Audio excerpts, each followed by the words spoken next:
Hello friends, Sundari's kitchen தாளிக்கு மாதமில் பச்சை பட்டாணி எப்படி பதப்படுத்தி வைக்கிறதுன்னு சொல்லி பார்க்கலாம். இப்போ சீசன் ரொம்ப கம்மியாக கிடைக்கிது. 3 கிலோ 100 ரூபா அப்படின்னு சென்னையிலலாம் கிடைக்கிது. இங்கே பெங்களூரில் 40 ரூபான்னு கிடைக்கிது. இந்த சீசனில் வாங்கி வச்சுக்கிட்டோன்னா வருஷம் முழுக்க நம்ம பச்சை பட்டாணியை உபயோகப்படுத்திக்கலாம் சமையலில். பச்சை பட்டாணி தோல் உரிச்சிட்டு சரியில்லாததெல்லாம் நீக்கிட்டு நல்லா தண்ணியில் 2 தடவை அலசி எடுத்துக்கணும். ஒரு பெரிய அடுக்கில் தண்ணி வச்சு அது நல்ல சூடு வந்ததுக்கப்புறம் அதில் ஒரு டேபிள் ஸ்பூன் அளவுக்கு கல் உப்பு போட்டுட்டு 1 டீஸ்பூன் சர்க்கரை.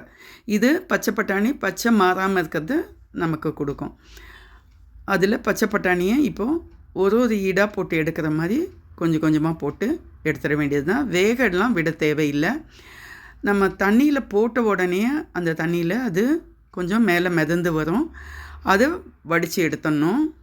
அடுப்பு சிம்மில் வச்சு அதே தண்ணியில் மறுபடியும் அடுத்த ஈடு எடுத்து கொட்டி எடுத்துடலாம். தண்ணியை நல்லா வடிச்சிட்டு அதுக்கப்புறம் ஒரு நல்ல வேஷ்டி துணியில் இல்லை காட்டன் புடவை மாதிரி அதில் இந்த பச்சை பட்டாணியை ஈரம் போக உலர விடணும். ஃபேன் காற்றுலேயே நம்ம கொஞ்சம் நேரம் காய வச்சா போதும். அதிக நேரம் நம்ம தோல் சுருங்கி காயிற அளவுக்கு தேவையில்லை. இப்போ பார்த்திங்கன்னாக்கா துளி கூட ஈரம் இல்லாமல் உலர்ந்துடுச்சு. இந்த பச்சை பட்டாணி எடுத்து நல்ல ஒரு சில்வர் கண்டெய்னரில் ஜிப்லாக் பேக்கில் ஏர்டைட் பிளாஸ்டிக் டப்பாலங்கிற மாதிரி நீங்கள் போட்டு டீப் ஃப்ரீசரில் வச்சுக்கலாம்.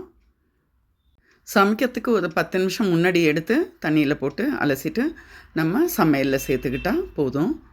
பச்சை பட்டாணி அப்படியே உரிச்சு வச்சுக்கிறவங்களும் உண்டு. அது சில நேரங்களில் முளை வந்துடுது.